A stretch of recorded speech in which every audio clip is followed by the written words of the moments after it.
Today we're tackling Montana Mountain, and we've driven up an unmaintained road as far as we can until it's washed out here.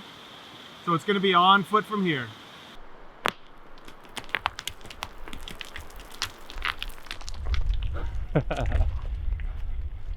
What do you guys think? I won't lie, I'm a little terrified, but excited.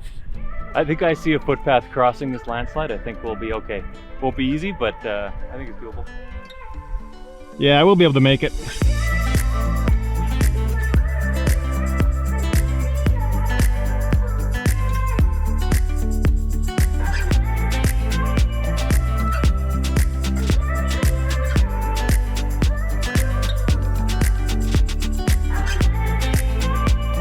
Well, things didn't go quite as planned today, as you can probably tell from the lack of footage after the last landslide shot. There was actually another landslide after that, and it was a little bit sketchier than the one that I filmed us crossing. And I went past that landslide. I went over across, and you know, I said I would wait at the other side, and Greg and Jill, they were gonna go up and over it, and so I waited, and I waited, and I waited. And what happened from your guys' perspective? Yeah, so I'm a moderate fear of heights, and I am not really an experienced climber. So the first one, I really pushed through, and I did that. But once we got to the second landslide, I just wasn't as sure, and I was really afraid. So there was an option to go around and come out the other side. And so we took that option. Greg came with me, and yeah, once we got up there, we kept having to go quite high, and we were like, it's bush in it, there's no trail. And we couldn't quite come down as soon as we thought, and we couldn't see where the landslide was to where we were. Yeah, we missed John saying, "I'll meet you right on the other side." And we went up some pretty tough terrain to climb, a pretty steep incline through bushes, through loose rocks, through some difficult stuff to climb.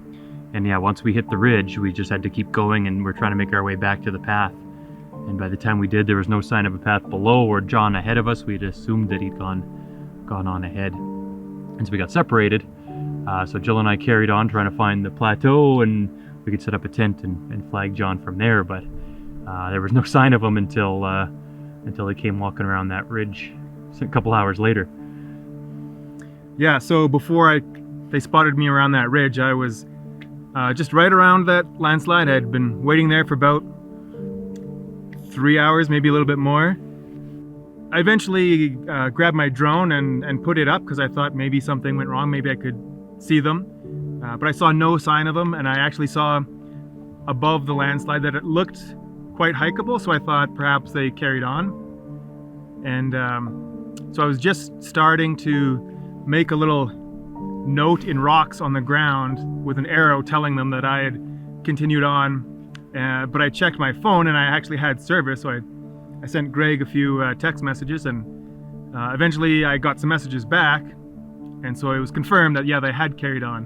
And so I headed out up the road solo, and it was a much more direct route, so even though I was about 3 hours behind, it didn't take nearly that long to catch up. So let that be a lesson to any of you who are out there hiking with friends. Have a solid plan. Check your phone to see if you have service. If you do, plan to communicate via text or messaging. You know, it's probably even best not to split up in the first place. But if you do, just have a really solid plan. Make sure everyone is aware. You know, it worked out okay this time. It's definitely something you don't want to take lightly if you decide to split up. Yeah, be clear on your plans. Agree, and even radios would be better than a cell phone, because cell service can be intermittent, especially out here for sure. Yeah, especially up here. So that'd be a good thing to consider. Yeah. All right, we'll continue tomorrow. All right, it's morning of day 2, and we are headed off to get to the top of Montana Mountain.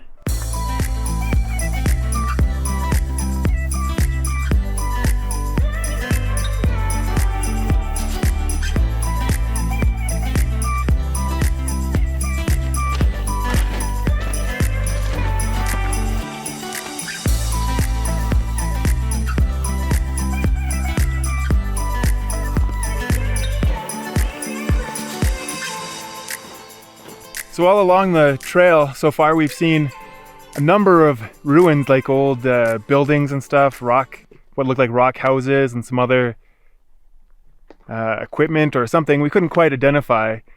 And I think we found a major source of why all that stuff is up here. We just found an abandoned mine.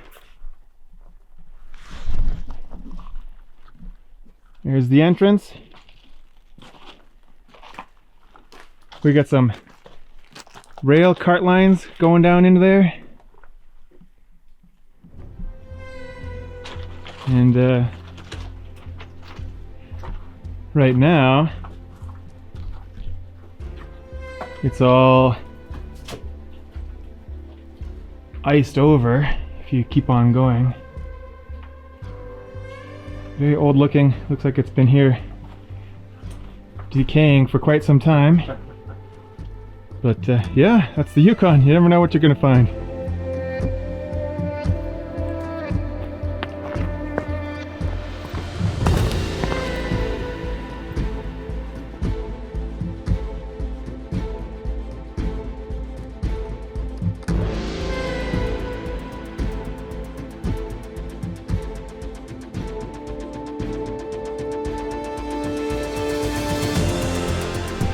Well, we're at the top.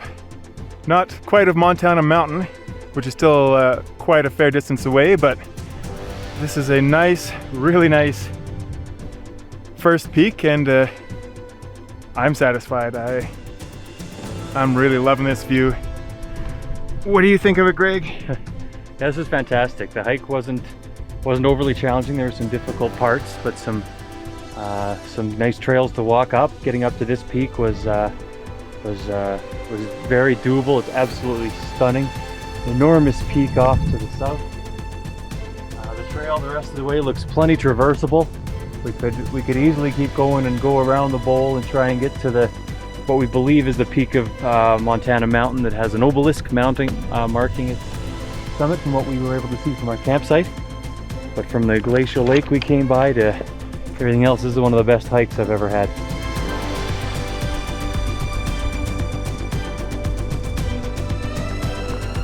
Just stunning.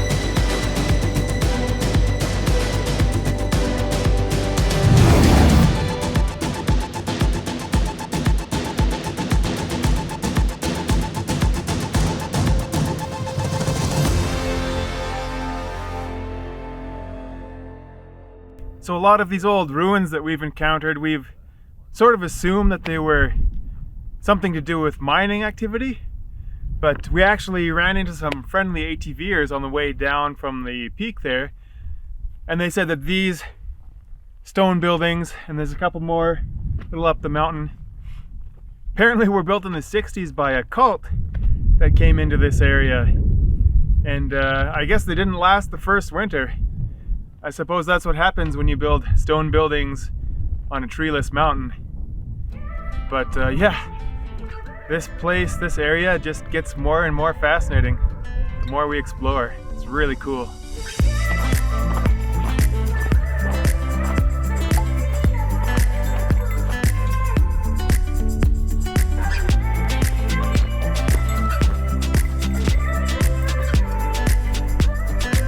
And that was the Montana Mountain Trail.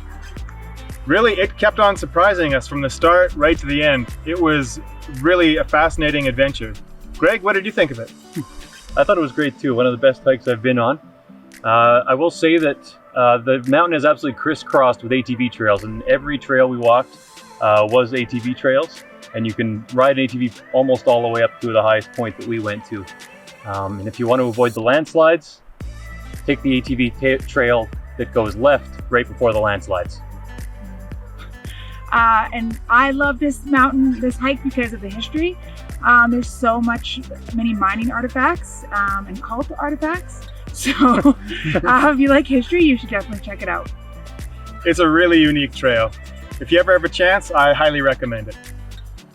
Until next time, keep exploring. Hold on, it's not over yet. The Yukon is full of surprises. We ran across this gem just outside of Carcross. Active sand dunes in a mountain landscape. Who would have guessed?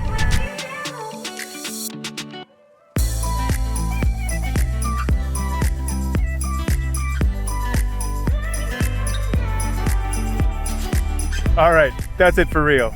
Until next time, keep exploring.